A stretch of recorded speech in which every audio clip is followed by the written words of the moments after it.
Good evening. Wow, good evening, everyone. Hi. Thank you for coming. You were saying it is theater in the round, really?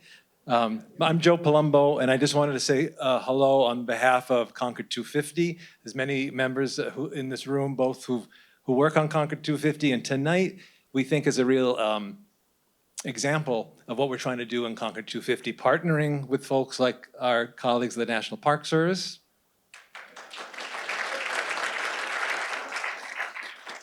and the wonderful folks at Concord Public Library. They give us the space and allow us to do this.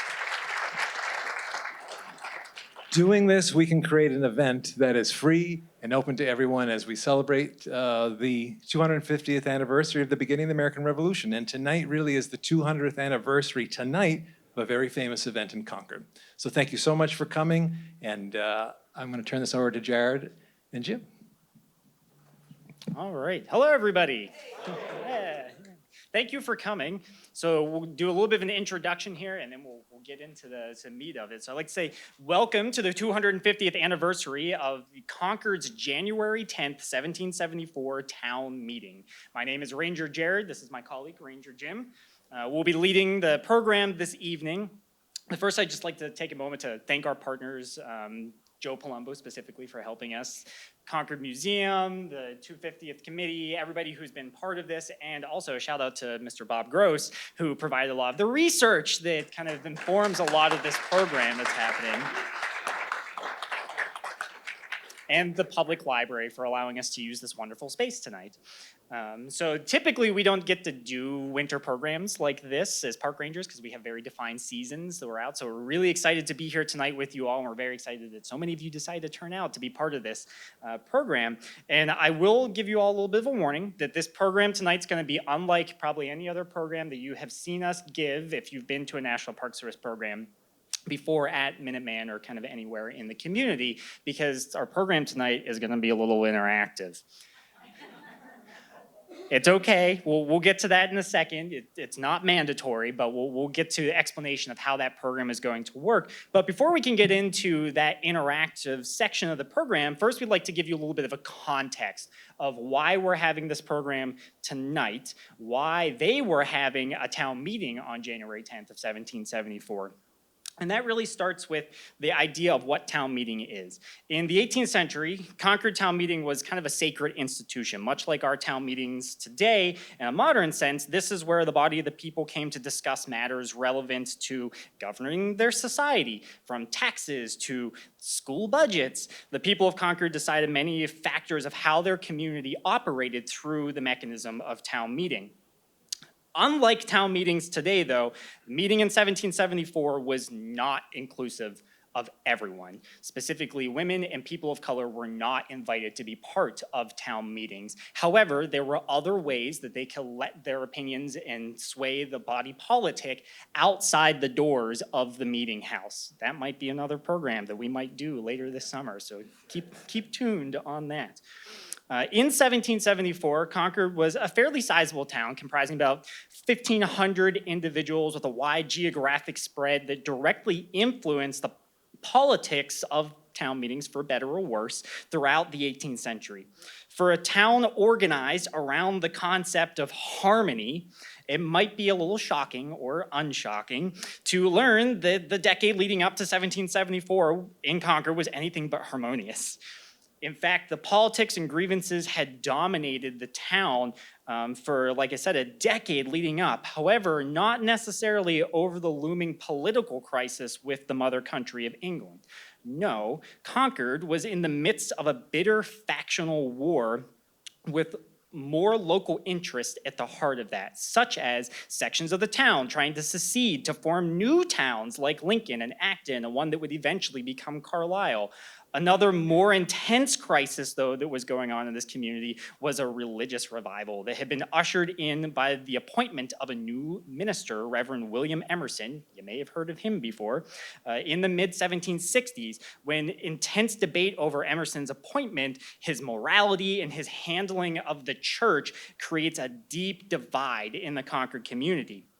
Those intense clashes between residents persisted over a decade and into the Revolutionary era. The faction that opposed Emerson, including one prominent local, Dr. Joseph Lee, would publish slanderous attacks in Boston newspapers after Lee's membership to the town church had been denied by Emerson and some of its standing members. You may be wondering at this point, what does this have to do with what we're here to talk about tonight? And some of you may have already put it together already that this factional crisis that is enveloping the town of Concord itself is also going to relate to the politics that are going on in that time period, especially as the battle lines are being drawn that come to mirror the factional thinking in this community and also the factional thinking over what to do about the empire. Thus, by the end of 1773, you have some of those highly known emerging men, such as Dr. Joseph Lee, emerging as kind of prominent supporters of parties like the Court Party, Friends of Government, who will eventually become known as Loyalist Tories. Others, like Reverend William Emerson, emerging as prominent Whigs, later to be termed Patriots.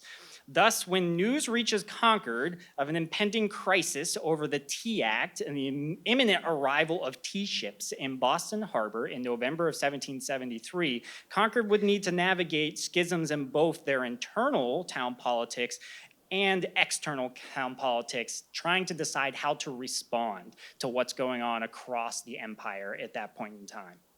So as we set the stage for the town meeting in January of 1774, it's important to note a few things first.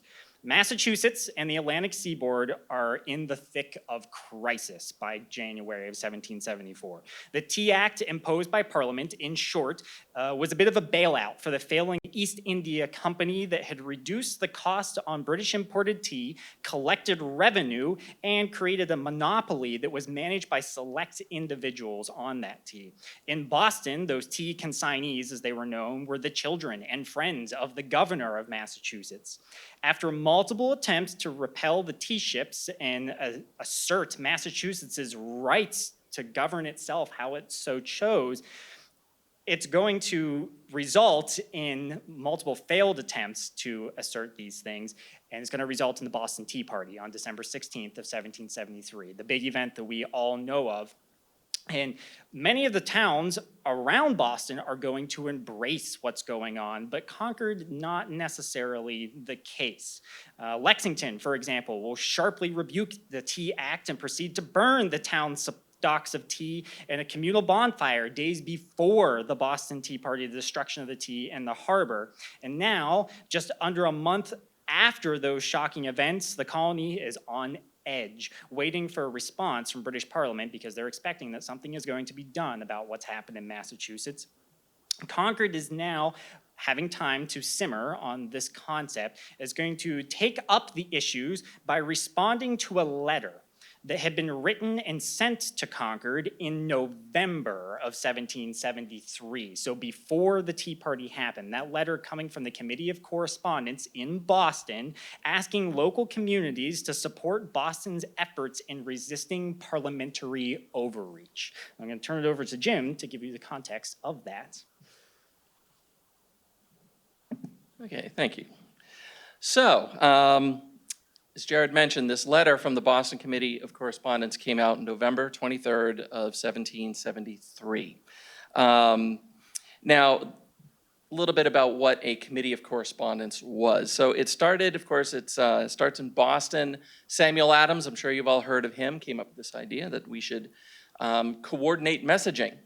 So really, for the Whig faction to be able to control the messaging of the resistance, of the political crisis. So they formed a Committee of Correspondence. They encouraged other towns in the Boston area and really across Massachusetts to form similar committees of correspondence. So it's sort of a social media campaign. It's like, hi, I'm Sam Adams, so like me on Facebook, follow us on Instagram, and you'll get lots of great information and lots of good content that you crave. So again, really just to try to coordinate. Now, this was surprisingly controversial. So Concord did not form a Committee of Correspondence in late 1772. And of course, now they get this letter, the circular letter, goes out all across Massachusetts. They're just simply asked to respond to the letter. Now, many towns responded very quickly and kind of got into the mainstream of all the information coming out of Boston. But Concord they hung back a little bit. So they weren't, charging forward to draft that letter. So of course, November comes and goes. The tea has gone into the harbor. Still, they have not discussed it. And finally, in early January, they're going to get around to it. Now, the letter that came from the Boston Committee of Correspondence, the language is very, very strong.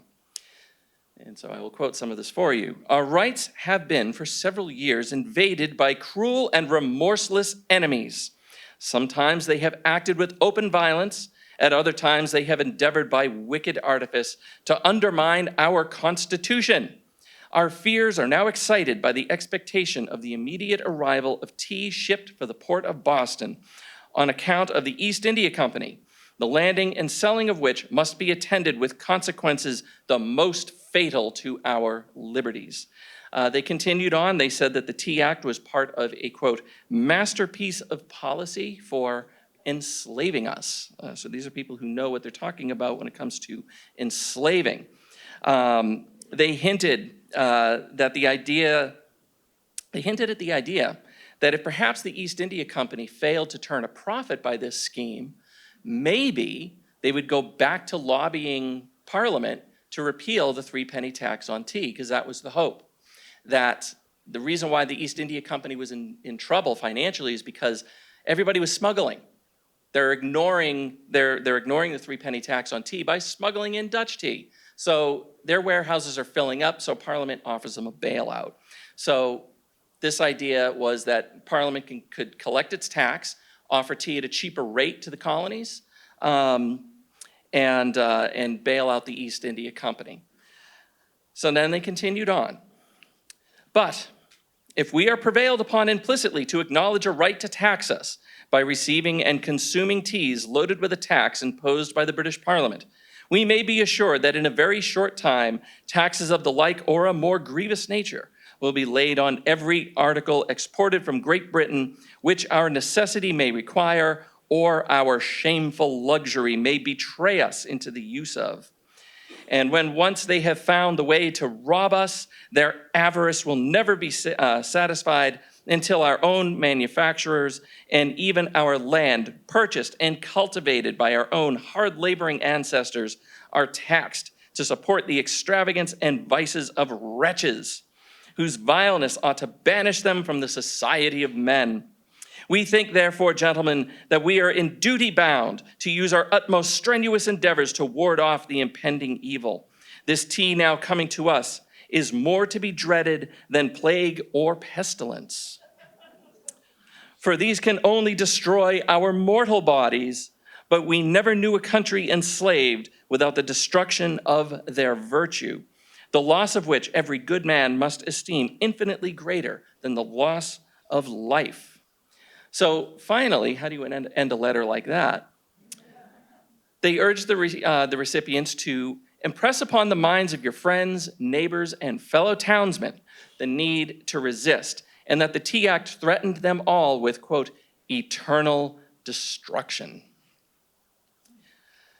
So, that sat around for a few weeks. And finally, in early January, they get around to, okay, we're going to call a town meeting. So the way these work, they draft the town meeting warrant articles, so the things that will be discussed. The articles are then delivered to the voting members of the town, and they are told that they should appear at the town meeting at the appropriate place and time. So here we have, and Concord Free Public Library has the town meeting, the Revolutionary Era town records digitized in their special collections. Wonderful resource. All online, all free and open to everybody. So, Concord, January the 4th, 1774, the selectmen met and appointed a town meeting to be held at the townhouse in said town of Concord on the 10th day of January at 1 o'clock on said day to consider and act on the following articles. First, to see if the town will make answer to the letter sent to the town by the town of Boston, wherein they request our sentiments respecting the late act of Parliament granting liberty to the East India Company to export tea into this and other provinces upon the continent with a duty thereon, thereby to raise a revenue to the king contrary to our charter, agreeable to the request of Captain Jonas Haywood and others. Secondly, to see if the town will, by their vote, agree not to consume tea in their respective families, and if agreed to, then to see if the town will adjudge those who will afterwards sell or use any tea in their families as enemies to their country, or act in any other ways on this article as the town shall see cause when assembled. Thirdly, to see if the town will choose a committee of correspondence to correspond with the Committee of Correspondence at Boston. Just sharing information, it's no problem. Fourthly, here we come to the crux of the matter, to see if the school money apportioned to the East Society, so-called, to be spent agreeable to the report of the town's committee last chosen to settle the schools, or other ways to choose a committee to affix the place or places where said school or schools for the future shall be kept or act thereon as the town shall think proper, agreeable to the request of Captain Jonas Minot and others. So that's what was going to be discussed at this meeting to be held on this very day, 250 years ago, January the 10th, 1774. So now we're going to get into our activity. So hopefully you're not all too comfortable. Don't worry, it's not going to get that uncomfortable. So first of all, just why we're going to do things this way, as we have a tendency to read history backwards. We know how the story continues, how this chapter resolves. You know, we know it's like, okay, this is going to get bad. There's going to be a war. Things will be said. Feelings will be hurt. And then, of course, it gets a lot worse from there. But then we come out the other side of it, and we have a free and independent states, the establishment of the American Republic, and so on down to the present day. So we know that. They didn't, and put yourself in their shoes for just a moment. I spend a lot of time reading the words of the people that people wrote at this time. And you really don't see anybody, particularly, on the town level, saying, this is great. We're getting in at the grassroots here. We are going to be remembered as founders. We are going to be crowned with glory. This is wonderful. We just got to get through this nasty bit here, and it's going to be smooth sailing from here on. There's none of that. What you do see in things like the Suffolk Resolves, like if we don't stand up now, our memories will be held in contempt. We will be disgraced down to the last generation. So if we don't act, then future generations are going to, hold us cursed. Cursed. So they're really not too happy about all this. And the way we're going to organize this, we don't want you to necessarily think like somebody did in 1774. We don't want you to get into the mindset of 1774. We want you to be yourselves, all right? We are going to be most interested in your thoughts, your reactions, your responses to a series of statements that we're going to be making, all right? So if you don't know history, you can still fully participate in this program. All right, and through that, by exploring our own reactions to certain statements and questions, hopefully we can all learn a little bit of history. And again, break the cycle of reading history backwards and understanding the challenges that they faced in their time. Now, there are a couple of ground rules for this, okay? Jared, you really wrote that here? Okay. I'm gonna word this more diplomatically. Please be respectful to one another. We're going to be mostly voting with our feet. We're going to be moving. So if I make a statement and you agree with it, you can move over here. If you disagree with the statement, you can go over there. Now notice there's a lot of space between here and there. So suppose you kind of agree with it, but not totally. You can stand anywhere in between. There's gradations here, okay? So this is sort of a sliding scale. And then we'll discuss. We'll see where people land and we'll discuss it. So when you are expressing your opinion, please be brief, all right? Be on point, because people may we want to make sure that we have enough room, enough time for everybody. So be respectful. If you disagree with somebody's statement and you want to make a rebuttal, all right? You need to address the argument itself, the statement itself, no personal attacks, no ad hominem attacks. We will call you on that. So keep it respectful, be nice to one another. And also, I will point out that suppose you don't want to say anything. You don't have to. You know, we're not going to sit here and all of a sudden shine a spotlight on you and say, what do you think? We're not going to do that. If you want to stay with the crowd, you can stay with the crowd. If you want to remain seated and just listen to the conversation, you can do that too.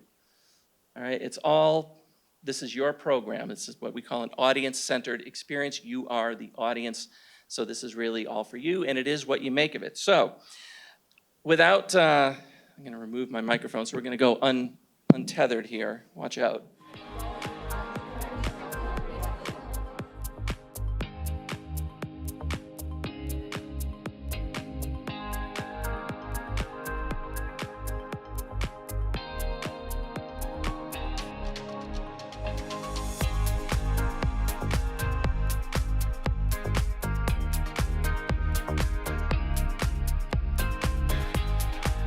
All right, so again, a little bit of a different take on 1774 town meeting, because again, you know, they weren't like, well, what would I do if I were a colonist? You know, oh, wait a minute, I am. So we really, again, we wanted your responses, your reactions, and we got it. Thank you very much, and give yourselves a round of applause. That was well done. So how did they vote in 1775? So first of all, just because I'm sure you're all dying to know how the town meeting turned out, they discussed the school budget and they tabled it. And they tabled it to the March meeting and then they tabled it again. But that's a discussion for another time. As I mentioned, they did ban the consumption of tea in their homes. So again, this is getting into, you know, what you're going to drink at your own dinner table. You know, they're getting, you know, this transatlantic cause is now getting into your cupboard. It's getting into your parlor, to choices that your individual family makes. But again, they walked back the idea that somebody who would violate it is an enemy. They also decided to draft a response to the letter, so they formed a committee made up of Ephraim Wood Jr., John Flint, and Timothy Wheeler Jr. to draft a response to the Boston Committee of Correspondence letter. I'll give you how they started the letter. We cannot possibly view with indifference the past and present obstinate and unwearied endeavors of the enemies of this and as well as the mother country to rob us of our inestimable rights. They also mentioned that, you know, they take great solace that we are united with others in this important and interesting opposition. And they set out 7 resolves in their letter, which came out a couple of weeks later. These colonies are illegally and unconstitutionally taxed. Purchasing commodities subject to illegal taxation is contradictory to the liberties of the people.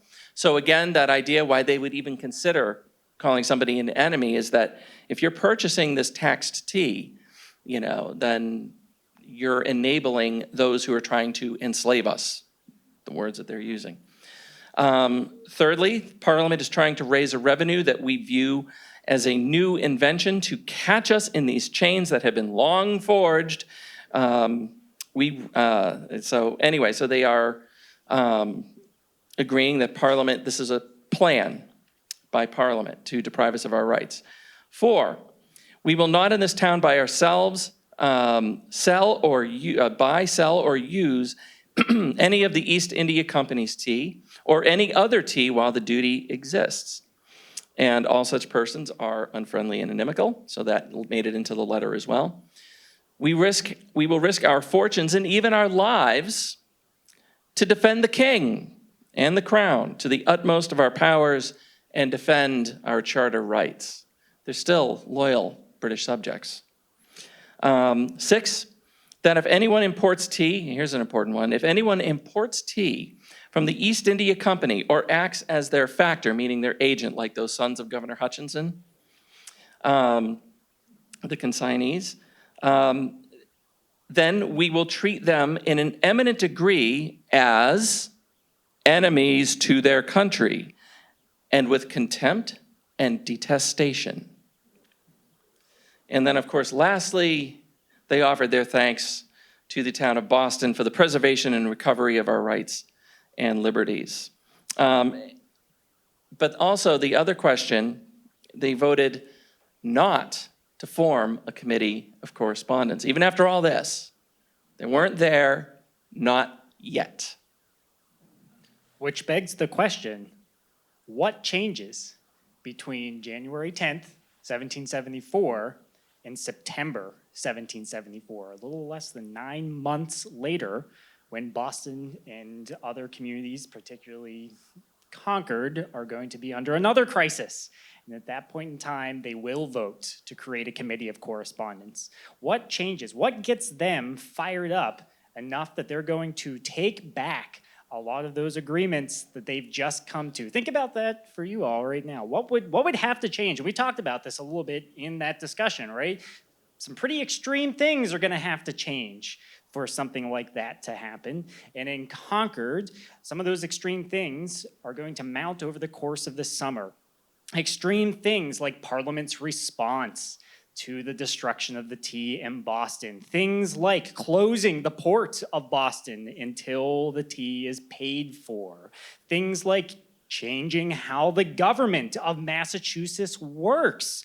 Things even down affecting the communities in Concord, like changing when and what they can talk about in town meeting. What we just did right now, right? Gonna have to get permission for that. And then gonna wrap that all up with a nice bow when things start turning towards violence. When we're looking in September, the powder alarm that happens in Cambridge, September 1st of 1774, now there's an arms race that appears to be spreading across the community. A lot of things are going to change. And as we delve into the 250th anniversary of all those things, this is where I'll say, please join us throughout the rest of the summer as we start to delve into exactly what is happening in those events and those moments that will ultimately drive the people of Concord to take up arms and go to war on April 19th, 1775. And with that, we'd like to say thank you all for joining us this evening in our 250th anniversary program of the January 10th, 1774 town meeting in Concord, Massachusetts.